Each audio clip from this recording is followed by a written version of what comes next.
Just দেখলাম আর অবাক হলাম বড় ভাই, বুঝলে? জাস্ট দেখলাম আর অবাক হলাম, দিল্লিকে দেখে নয়, আরসিবিকে দেখে। হ্যাঁ, মানে এরা জেনে বুঝে 49 রানের রেকর্ডটা ভাঙলে না রে ভাই, জেনে বুঝে। মানে এমনটা নয় যে ভাঙতে পারতো না, চাইলে হয়তো হয়ে যেত, বাট এরা চাইলোই না, মানে এরা চাই না ভাঙতে। এরা ডিসাইড অলরেডি আগে থেকে করেই ফেলেছে যে যত যাই হয়ে যাক লাড়লে 49 রেকর্ড তো আমরা কাউকে দেবো না, বুঝলে? একবার যখন আমাদের নাম ওই রেকর্ডটার পাশে বসে গেছে, একবার যখন ওই রেকর্ডটা আমাদের নামে হয়ে গেছে, আর কাউরে দম নাই যেটা আমাদের কাছ থেকে কেড়ে নিতে পারবে। মানে জাস্ট দেখলাম আর অবাক হলাম রে ভাই ওদেরকে। হ্যাঁ, যে ওরা করলোটা কি, ওরা করলোটা কি, এটা গোল্ডেন চান্স মিস করলে ভাই, গোল্ডেন চান্স মিস করলে। আজকে ওদের হাতে পুরোপুরি চান্স ছিল আরসিবি ফ্যান্সগুলোকে শান্তিতে একটা ঘুম দেওয়ার রাতে। মানে ওরা এমন কাজ করতে পারতো যেটা দেখার পরে আরসিবি ফ্যান্সগুলো আজকে রাতে শান্তিতে ঘুমোতে পারতো, বাট আমার তো মনে হয় না আজকে আর শান্তিতে ওরা ঘুমোতে পারবে বলে। হ্যাঁ, ওরা যে কমেন্টে গালিগালাজ অবশ্যই করবে যে 2 বছর ব্যান এ ও হেন তেন, যারা রাগাবে তাদেরকে আরও উল্টে পাল্টে কথা বলবে, বাট রাতে তো ওরাও আমার মনে হয় যে নিজেরাই নিজেদেরকে জিজ্ঞাসা করবে যে আরসিবি এটা ঠিক করলো, আরসিবি এটা ঠিক ডিসিশন নিল, এরকম চান্স আর আরসিবি আদৌ পাবে তো, এরকম চান্স আর আরসিবির সামনে আর আদৌ আসবে তো? আমার তো মনে হয় না ভাই আর আসবে বলে, বুঝলে? আমার আর মনে হয় না আসবে বলে, আমার আর মনে হয় না যে এরকম দিন আরসিবি আর পাবে বলে, বা এরকম চান্স আর আরসিবির সামনে আসবে বলে। আর যেখানে 4 ওভার শেষে তোমার 9 রানে 6টা উইকেট, পাওয়ার প্লে শেষে 13 রানে 6টা উইকেট, সেখানে লাগাও না আবার ভুবিকে, লাগাও না ভুবিকে, লাগাও না জোয়া সেজালুটকে। আর তোমরা যে ওই ভুবির 1 ওভার বাঁচিয়ে রাখলে আর জস হেজলউডের 3টে বল বাঁচিয়ে রাখলে, প্লিজ আমাকে জানিও যে ওগুলো নিয়ে তোমরা কি করবে, কি করবে? ক্যাপ্টেন রাজাত পাটিদার, দেখো বাবু, ক্যাপ্টেন্সি তুমি ভালো করেছো, গোটা টুর্নামেন্ট ভালো করেছো, এর আগের বারেও করেছো, এইবারেও করেছো, বাট এই যে তুমি ডিসিশনটা নিলে পাওয়ার প্লের পরে, প্লিজ আমাকে একটু জানিও যে কি ভেবে, কি ভেবে, কি এমন আলোচনা হলো, কি প্ল্যানিং হলো যে তোমরা রোমারিও সেফার্টকে দিয়ে বল করাতে পারলে, বাট ভুবি অথবা হেজেলউডকে দিয়ে বল করালে না? মানে কি জন্যে, কি জন্যে ইয়ার? তোমরা চাওই না যে তোমাদের ফ্যানগুলো একটু শান্তি থাকুক, বুঝলে তো? তোমরা চাও যে এই রেকর্ড আমাদের নামে থাকুক আর আমাদের ফ্যানগুলোকে অন্য লোকেরা চাটুক। মানে অবাক হয়ে গেলাম দেখে। এইবার কিছু লোক এসে বলবে যে দাদা আলা হয়ে গিয়েছিল, 3-3 ওভার করে বল করেছিল তো ওই জন্য আলা হয়ে গিয়েছিল, 1 over rest, 2 over rest, 3 over rest, আর কত রেস্ট লাগবে রে ভাই? তারপর তো লাগাও, যেখানে লাস্ট করিয়েছে তোমার পাওয়ার প্লে 6 নম্বর ওভারে, তারপর আবার সেই 17 নম্বর ওভারে গিয়ে। হ্যাঁ, আর মাঝে কাকে করাচ্ছ তোমরা? রোমারিও সেফার্ডকে। মানে জাস্ট ভাই সেলুট, সেলুট এদেরকে, বুঝলে তো ভাই? 21 কি সালামি এদেরকে, এরা চাই না যে রেকর্ড আমাদের ভাঙুক। মানে আর কিছু বলার নেই এদেরকে। আর ভাই এরকম গোল্ডেন চান্স আরসিবি আর পাবে না, আর পাবে না এরকম গোল্ডেন চান্স। আজকে পুরো চান্স ছিল ভাঙার, বুঝলে তো? দিল্লিকে আমি আজকে ট্রোল করবো না ভাই, দিল্লিকে আমি ট্রোল করবো না। মানে ওরা আর কি করবে বলো, ওরা আর করবেটা কি? ওদের কপালটাই খারাপ, ওদের কপালটাই খারাপ। ওরা এই 2 দিন আগে, 1 দিন আগে ওরা ভাই বানালে তোমার 264 2 উইকেটে, সেটাও ওরা পারলে না ডিফেন্ড করতে, চেজ হয়ে গেল, তাও আবার 7-8 বল থাকতে থাকতে। তাহলে ওরা কি করবে? ওরা হাল ছেড়ে দিয়েছে। ওরাও তো মানুষ রে ভাই, ওরা বলছে আজকাল আমাদের দ্বারা হবে না, বুঝলে তো? আজকাল আমাদের দ্বারা হবে না, আমাদেরকে এবার ছেড়ে দাও বাবা, আমাদেরকে এবার একটু একটু শান্তিতে থাকতে দাও। আর পারছি না আমরা নিতে, একই ওই গুজরাটের বিপক্ষে হার, তারপর এই তোমার পাঞ্জাবের বিপক্ষে হার, আমরা নিতে পারছি না। আজকে আমরা প্যাক হয়ে যাচ্ছি, 75 রানে প্যাক হয়ে গেল। আসলে ওরা ধরতেই পারেনি যে কেসটা কি হলো ভাই, বুঝলে তো? ঝড় উঠেছিল আজকে দিল্লিতে, ঝড়, মুখ দিয়ে আগুন বের করছিল হেজালগড় আর ভুবনেশ্বর কুমার। ভাই এই দুজনকে না জাস্ট সেলুট, সেলুট ভাই। আজকে অরিজিনাল ভুবি আর অরিজিনাল হেজালগড় জেগে গেছিল, বুঝলে তো ভাই? টেস্টের একদম পুরো, রে বাপরে, বোলিং, বোলিং মাস্টার ক্লাস যাকে বলে, মাস্টার ক্লাস।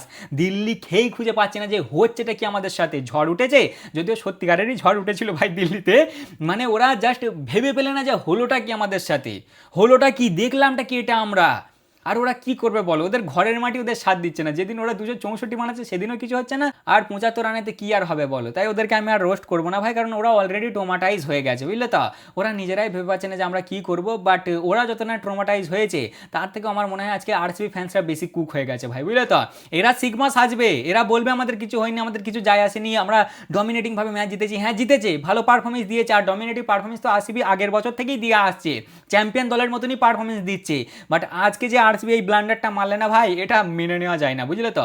মেনে নেওয়া যায় না। মানে কি ভেবে, কি ভেবে ইয়ার? যেখানে একটা বোলার, দুটো বোলার ভাই জাস্ট 5 রান খেয়েছে একজন, আর একটা তোমার কত 3 রান না 4 রান খেয়েছে, তাদেরকে তোমরা কিভাবে আটকে দিতে পারলে ভাই? কিভাবে, কিভাবে বলো? হ্যাঁ, ভালো করেই জানতে ইয়ার যে এরপর আর কেউ নেই। অভিষেক আর তখন তোমার ওই পোরেলি ছিল, সরি মিলারি ছিল, আর কেউ ছিল না। ওই দুটোকে ফেলে দিতে পারলি আজকে তোমরা, ইজিলি পারতে ভাই, ইজিলি পারতে। গোল্ডেন অপরচুনিটি তোমরা আজকে মিস করলে, জেনে বুঝে, জেনে বুঝে মাঝে আর বল করালে না ইয়ার, জাস্ট আমি দেখে অবাক হয়ে গেলাম। যাই হোক ভাই, যা হওয়ার হয়ে গেছে, এরা যা ভালো বুঝেছে তাই করেছে। তবে আজকে তারিফ তারিফ ভাই, তারিফ কি তারিফ করবো, এরা জাস্ট ভাই লেজেন্ড, লর্ড, মানে কি বলবো এদেরকে, আর কোনো শব্দ নেই এদেরকে বলার জন্য। যেমন ভুবিদা সেরকমই হেজালগড, যেন ভাই ফুটবল হলো আজকে, বুঝলে তো। আর স্ক্রিপ্ট রাইটার, আমি কালকেই বলেছি তোমাদেরকে যে এখনও যদি কোনো বেস্ট স্ক্রিপ্ট রাইটারের অ্যাওয়ার্ড থেকে থাকে দিয়ে দাও জায়দাকে, দিয়ে দাও জায়দাকে। যে এখানে ভাই এর আগের দিনের ম্যাচটাতে যে গ্রাউন্ডে 529 রান, সেখানেই আজকে 152 রান, 152 রান ভাই। 82 বল থাকতে থাকতে, 81 বল থাকতে থাকতে আরসিবি এই ম্যাচটা জিতে গেছে 9 উইকেটে। যেমন ভাই দিল্লি আরসিবির ঘরে যে আরসিবিকে হারিয়ে এলো 6 উইকেটে, সেরকমই আরসিবি দিল্লির ঘরে এসে হারিয়ে দিল তোমার দিল্লিকে 9 উইকেটে। ওহ, হোয়াট এ ম্যাচ ভাই, what a match, fully one sided. But আজকে বোলিং দেখে মজা এসে গেছে, জাস্ট মজা এসে গেছে ভাই। এই না হলে ফাস্ট বোলিং, হ্যাঁ এই না হলে বোলিং, যেমন কালকে ভাই এলএসজি আর কেকেআরের ম্যাচে বোলিং দেখেছি, সেরকমই আজকে আরসিবি দেখালে বোলিং, জাস্ট মজা এসে গেছে, বুঝলে তো। তারপরে ভাই আজকে ম্যাচ ছিল দিল্লি এবং আরসিবির মধ্যে। যারা এখনো সাবস্ক্রাইব করোনি অবশ্যই সাবস্ক্রাইব করে নেবে, আর যারা ফেসবুকে দেখছো অবশ্যই ফলো করে নেবে, আর যারা এখনো লাইক করোনি কি করছো মহারাজ, লাইক করো ইয়ার, লাইক করো তাড়াতাড়ি, বুঝলে তো। তারপরে ভাই আজকে তোমার আরসিবি তোমার মেসি এবং রোনাল্ডো দুজনকেই একটা দলেই খেলেছিল, ঠিক আছে। আর দুজনের বোলিং ওরে জাস্ট চুমু চুমু বোলিং যাকে বলে, বুঝলে তো। টস জিতলো আরসিবি, আরসিবি টস জিতে বললো ফার্স্টে বল করবো, দিল্লিও বল করতেই চাইছিল, বাট ওরা টস হেরে গেছে ভাই। দিল্লি 2-3টে দলে চেঞ্জ করে, আরসিবি সেরকম কিছুই চেঞ্জ করে নিকো। প্রথম ওভারে আসে ভুবিদা, ফার্স্ট বলটা তো যেমন তেমন করে যায় ভাই। তারপরেই দ্বিতীয় বলে সাহিল পাঠাক বোল্ড, বোল্ড ভাই, মিডিল উইকেট উড়িয়েছিল আমার যতটা মনে আছে, মিডিল স্টাম্প উড়িয়েছিল ভাই, বোল্ড 2 বলে 0 রান বানিয়ে ও ভাই সাহেব আউট। প্রথম ওভারে ভুবিদা জাস্ট 2 রান খায়। তারপরেই তোমার 2 নম্বর ওভারে হেজালগড প্রথম বলেই আমার জামাইদাকে দিলে আউট করে, 3 বলে 1 রান বানিয়ে আমার জামাইদা আউট। যে আগের ম্যাচে 67 বলে 152 রান বানিয়ে আসছে, সে আজকে 3 বলে 1 রান বানিয়ে আউট। ওই জন্যই বলছি আমি চাটবো না ভাই, চাটবো না। ওদের এখনও গায়ের ব্যথা ছাড়িনি, বুঝলে তো। ওদের ওই যে জিটির সামনে ডাউনফল শুরু হয়েছে, সেখান থেকে দিল্লি কেল্লা ফতে, নাহলে দিল্লি এতটাও বাজে টিম নয় ভাই, এত খারাপ খেলা ওরা টিম নয়। ওদের ভাই মানে আর মোমেন্টাম নাই, আর ওদের মনে জোর আসছে না ভাই, বুঝলে তো। ওদের মন ভেঙে গেছে, ওরা যেভাবে ম্যাচগুলো হেরে এসছে না, ওদের মন ভেঙে গেছে, ওই জন্য ওদের আর জোর লাগছে না। যাই হোক ভাই, আমার জামাইদা 3 বলে 1 রান বানিয়ে আউট হয়ে যায়। জামাইদাকে আমি আগাগোড়াই দেখেছি ও ডমিনেট করতে যায় জস হেজলউডকে, বুঝলে তো, মানে চার্জ করতে যায়। আর তোমার ইয়েতেও ব্যাঙ্গালোরতেও ওরকমই করেছিল, বাট আজকে কাজ হয় না ভাই। প্রথম বলেই আমার রাহুলদাকে আউট করে দেয় আমার জামাইদাকে, যে 3 বলে 1 রান বানিয়ে আউট হয়ে যায়। আর তার পরের বলেই সামির রিজভি আসে, পুরো টেস্টের মতন বোলিং, টেস্টের গুড লেন্থে বোলিং ভাই করে, এজ লাগে out Sameer Rizvi, back to back 2টো উইকেট। এক টাইমে তো ভাই সাহেব হ্যাট্রিকে চলে এসেছিল, বাট হ্যাট্রিক হয়নি। সেই ওভারটাতে জাস্ট তোমার কত 5 রান দেয় হেজালগড। প্রথমে 2টো বলে 2টো উইকেট, তারপরে একটা 4-1-0-0, জাস্ট 5 রান দেয়। তারপরেই 3 নম্বর ওভারে আবার আসে ভুবি, প্রথম বলেই স্টাব আউট, 5 বলে 3 রান বানিয়ে স্টাব আউট। আর 4 নম্বর বলটাতে আকসারদা 3 বলে 0 রান বানিয়ে আউট। সেই ওভারটাতে ভুবিদা দেয় wicket, 0-0 wicket, 0 wide 0, just 1 run, just 1 run ভাই। এবং তারপরই 4 নম্বর ওভারে আসে আবার তোমার হেজালগড, প্রথমে 4টে বল সমানে ডট, 5 নম্বর বলে নীতিশ রানাও গায়েব। সেই ওভারে জাস্ট ভাই 1 রানই দেয়। এবং 4 ওভার শেষে ভুবির 2 ওভার আর তোমার হেজালউডের 2 ওভার, 4 ওভার শেষে 9 রানে 6টা উইকেট। নীতিশ রানা 9 বলে 1 রান বানিয়ে আউট হয়ে যায়, 9 রানে 6টা উইকেট। তারপরে আসে মিলার, যে থাকে 1 বলে 1 রানে, আর তোমার ওই অভিষেক পোরেল যে 2 বলে 0 রানে তখন ছিল। 4 ওভার শেষে 9 রানে 6টা উইকেট ভাই। বোলিং মানে আমি সত্যি ধরে ফেলেছিলাম যে আজকে ভাই আরসিবির রেকর্ড গেল, আজকে আরসিবি ফ্যান্সরা শান্তিতে ঘুমাবে, কিন্তু তারপর যা করেছে ভাই। যাই হোক, তারপরেই 5 নম্বর ওভারে আবার আসে তোমার ভুবি, জাস্ট 2 রান খায়। এবং 6 নম্বর ওভারে হেজালগডও জাস্ট 2 রান খায়। এবং পাওয়ার প্লে শেষে 13 রানে 6টা উইকেট দিল্লি ক্যাপিটালসের। আইপিএল ইতিহাসের সব থেকে লোয়েস্ট পাওয়ার প্লে টোটাল, এটা সব থেকে লোয়েস্ট পাওয়ার প্লে গোটা আইপিএল ইতিহাসের। মানে আরসিবি 49 রানে আউট হয়েছে ঠিকই, বাট ওদের পাওয়ার প্লেও এর থেকে ভাই উঁচুতেই ছিল, বুঝলে তো। সেই তোমার পাওয়ার প্লে শেষে মিলার আছে তোমার 8 বলে 4 রানে, এবং 7 বলে 1 রানে আছে অভিষেক। যাই হোক ভাই, পাওয়ার প্লে শেষ হয়েছে, এইবার তো আসল কাহিনী শুরু হয়েছে। সকলেই আশা করে আছে যে এবার ভাই আসবে, তোমার ভুবি আসবে, যেহেতু হেজালউড লাস্ট ওভারটা করেছে। হঠাৎ করেই দেখা যায় ভাই ক্যাপ্টেন রাজাত পাটিদারের মাস্টার স্ট্রোক, কে আসছে তোমার, ওটা রশিকধার সালাম আসছে বোলিং করতে। সকলেই অবাক, আমিও অবাক যে হচ্ছেটা কি, হলোটা কি ভাই। এখানে লাগাও না যেখানে 6টা উইকেট অলরেডি পড়ে গেছে, জাস্ট 13 রানে আছো, যেমন তোমাদের কাছে মকা আছে 49 রানের রেকর্ডটা ভাঙার, সেরকমই এই দুজনেই জাস্ট আর আছে, ঠিক আছে, মিলার আর অভিষেক আছে, আর কেউ নেই ভাই। এই দুটোকে আউট করে দিতে পারলে কাজ শেষ, কিন্তু না, এরা 7 নম্বর ওভারে লাগায় রাশিককে, আর রাশিক খেয়ে যায় 12 রান। আচ্ছা চলো একবারের জন্য না হলে মেনে নিলাম যে দুজন আলা হয়ে গেছিল ভাই 3 ওভার করে, এবার হয়তো ভাই ওদেরকে 1 ওভার রেস্ট দিল, এবার অন্য কেউ বোলিং করবে। 8 নম্বর ওভারে রোমারিও শেফার্ড, বোঝো ঠেলা, মানে কিভাবে কিভাবে यार, যেখানে পাওয়ার প্লেতে তোমাদের 13 রানে 6টা উইকেট, সেখানে তোমরা রোমারিও শেফার্ডকে দিয়ে কিভাবে বোলিং করাতে পারো, মানে আর কিছু বলার নাই ভাই এদেরকে। যাই হোক, রোমারিও শেফার্ড 8 নম্বর ওভারে এসে জাস্ট 9 রান খাই, তারপরে আবার 9 নম্বর ওভারে রাশিকদার সালাম 9 রান খাই, আবার 9 নম্বর ওভারে আবার রাশিকদার সালামকে নিয়ে আসে, সে জাস্ট 9 রান খাই, তবে মিলারকে আউট করে দেয়, মিলার 18 বলে 19 রান বানিয়ে আউট হয়ে যায়, এবং 9 ওভার শেষে 43 রানে 7 উইকেট। তখন একটাবারের জন্য হোপ এলো ভাই যে হয়তো কিছু হবে, কিন্তু না, 10 নম্বর ওভারে আবার চলে আসে সুয়াস শর্মা, সেখান থেকেই ভাই আর হাল ছেড়ে দেওয়া হয় যে না না আর হবে না, আরসিবির ইচ্ছা নাই রেকর্ড ভাঙার, আরসিবি ঠিক করেই ফেলেছে যে রেকর্ড আমাদের নামেই থাকবে। সুয়াস 10 নম্বর ওভারে আসে, জাস্ট 3 রান দেয়, এবং 10 ওভার শেষে 46 রানে 7টা উইকেট পড়ে যায়, ঠিক আছে। তারপরই 11 নম্বর ওভারে গেস করো কে এসেছিল আবার, রোমারিও শেফার্ড, আবার পাঠিয়েছিল রোমারিও শেফার্ডকে। রোমারিও শেফার্ড সে ওভারটায় 12 রান খায়, এবং 11 ওভার শেষে 58 রানে 7টা উইকেট হয়ে যায়, ব্যাস সেখান থেকে ভাই শেষ। দেখো ভাই, আমরা সকলেই জানতাম যে আরসিবি এই ম্যাচটা জিতবে, ঠিক আছে, যেভাবে ওরা শুরুয়াত করেছিল, যেভাবে বোলিং হচ্ছিল, সকলেই জানতো ম্যাচটা আরসিবি জিতবে, বাট সবাইকার দেখার এটার ইচ্ছা ছিল যে আরসিবি আজকে রেকর্ডটা ভাঙতে পারে কিনা, কিন্তু আরসিবি রেকর্ডটা ভাঙতে পারলে না। বাকি আর রেকর্ডটাকে বাদ দিলে যদি শুধু ম্যাচটাকে দেখো, ম্যাচটা ভাই হেভি খেলেছে আরসিবি, জাস্ট টপ লেভেলের পারফরমেন্স দিয়েছে, ঠিক আছে, একটা চ্যাম্পিয়ন দলের মতন পারফরমেন্স, যেমন একটা চ্যাম্পিয়ন দলের কাছে পারফরমেন্স আশা করো সেরকমই দিয়েছি। আজকের ম্যাচটা জেতার পরে এদের নেট রান রেট ভাই প্লাস 1.92, 2 নম্বরে আছে এরা, মানে এরা এই কোয়ালিফাই করলো বলে। আর ঠিক আছে, পাঞ্জাব খালি একটা ম্যাচ হারছে না তাই, না হলে এরা 1 নম্বরে চলে যেত, কিন্তু পাঞ্জাব তো সরতে চাইছে না। আমি বলছি লাগিয়ে দাও, এইবারেও আরসিবি আর পাঞ্জাবের মধ্যেই ফাইনাল লাগিয়ে দাও, কারণ এরা ডিজার্ভ করে, এরা ডিজার্ভ করে ভাই, এরা ভালো খেলে আসছে, লাগিয়ে দাও এদেরকে।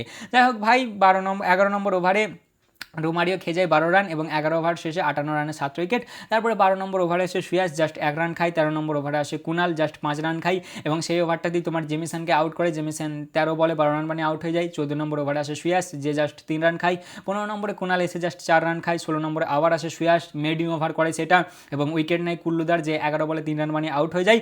এবং 17 নম্বর ওভারে আবার নিয়ে আসে এরা জস হেজালউডকে।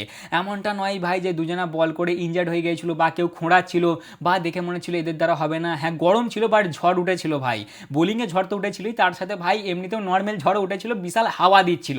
যারা ম্যাচটা লাইভ দেখেছো তারা তো জানো, আর যারা দেখুনি তাদেরকে আমি বলছি ভাই, ঝড় উঠেছিল বুঝলে তো, বিশাল হাওয়া দিচ্ছিল, বিশাল। একটা টাইমে তো আমি ভাবলাম যে খেলা হয়তো থামিয়ে দেবে, বাট থামায়নি কো, যেখানে লাস্টে ভুবি করেছে 6 ওভার তোমার, তারপরে আবার ওকে নিয়ে এসছে 17 নম্বর ওভারে, বোঝো। আর মাঝে ইয়েকে তো নিয়ে এলে না, ভুবিকে তো নিয়ে এলে না, আমি কি বললাম, ভুবি, সরি, ওটা হেজালউড হবে। লাস্ট ওভারটা যেহেতু পাওয়ার প্লেট হেজালউড করেছিল, তারপরে ওকে আর না নিয়ে এসে ভাই আবার নিয়ে আসে 17 নম্বর ওভারে। হেজালউড ভাই আউট করে দেয় তোমার 3 নম্বর বলটাতে অভিষেককে, যে 33 বলে 30 রান বানায়, এবং 75 রানেই প্যাক হয়ে যায় 16.3 ওভারে, ঠিক আছে। যে টিমটা এর আগের ম্যাচে 264 বানিয়ে আসছে, সে 75তেই প্যাক হয়ে যায় এইবারে।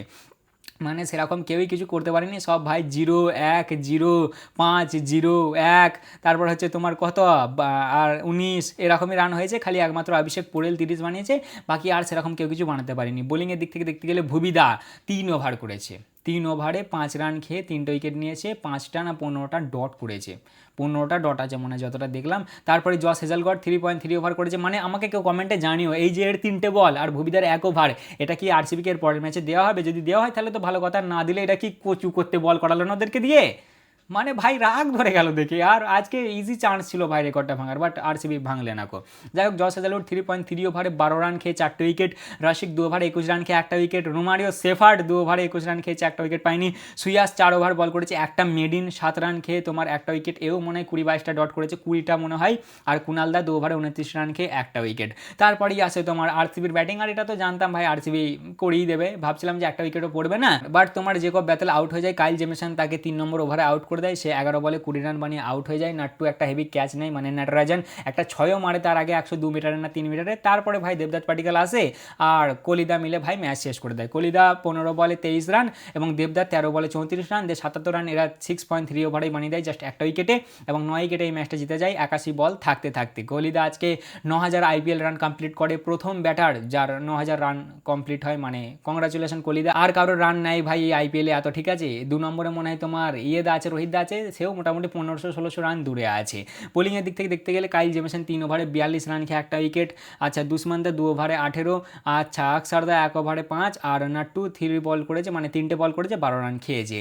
আরসিবি এই ম্যাচটা জিতে 2 নম্বরই আছে আর এরা 2 নম্বরই ছিল। 8টা ম্যাচ খেলেছে, 6টা জিতেছে, 2টো হেরেছে এবং 12 পয়েন্ট নিয়ে আছে 2 নম্বরে। নেট রান রেট হচ্ছে 1.92 এর এবং দিল্লি আছে 7 নম্বরে, যারা 8টা ম্যাচ খেলেছে, 3টে জিতেছে, 5টা হেরেছে এবং 6টা পয়েন্ট নিয়ে আছে 7 নম্বরে। এদের নেট রান রেট হচ্ছে -1.06 এর। দিল্লি তোমার আরসিবির ঘরে যে আরসিবিকে 6 উইকেটে হারিয়ে দিয়েছিল আর আরসিবিও দিল্লির ঘরে এসে 9 উইকেটে তোমার ইয়েকে হারিয়ে দিল, দিল্লিকে হারিয়ে দিল দিল্লির ঘরে। এটা হচ্ছে ভাই আইপিএলের সেকেন্ড ফাস্টেস্ট রান চেস। প্রথমটা করেছিল তোমার এমআই করেছিল কেকেআরের বিপক্ষে আই থিঙ্ক 68 রান, আর এটা হলো দ্বিতীয় যারা 75 রান চেস করে দিল তোমার 6.3 ওভারে। যাই হোক আমার প্রেডিকশন আজকে ঠিক হয়েছে, বলেছিলাম আরসিবি জিতবে, আরসিবি জিতেছে। কালকে ম্যাচ আছে তোমার পাঞ্জাব এবং রাজস্থানের মধ্যে, এই ম্যাচটা মনে হচ্ছে পাঞ্জাব জিতবে, দেখা যাক কি হয়। তাই এই ছিল আজকের ভিডিও, কেমন লাগলো অবশ্যই জানাবে, ভালো লাগলে লাইক কমেন্ট শেয়ার অবশ্যই করবে। দেখা হচ্ছে আবার পরের ভিডিওতে, চলো ততক্ষণের জন্য টাটা।